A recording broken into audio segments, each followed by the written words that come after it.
Ayan guys, yung technique kung paano mag higpit ng tawag yan, camshaft bolt. So kailangan nakakontra ka dyan sa may ano niya. Kita niyo yung mga virada guys. Yun. Bolt lang eh,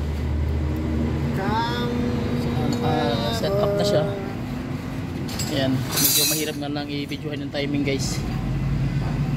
Kasi yung timing ng crankshaft, kailangan mo tanggalin yung takip. Nag-top overhaul lang tayo, hindi natin tatanggalin yung takip. Sisilipin na lang kung hanggat makaya yung silip.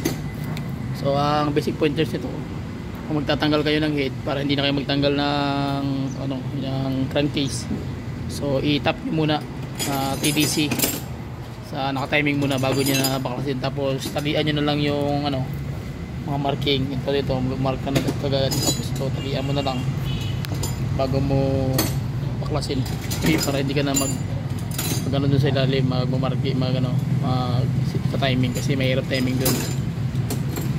Kita mo naman yung sentro naman yan kita niyo yung medyo malabo. Ayan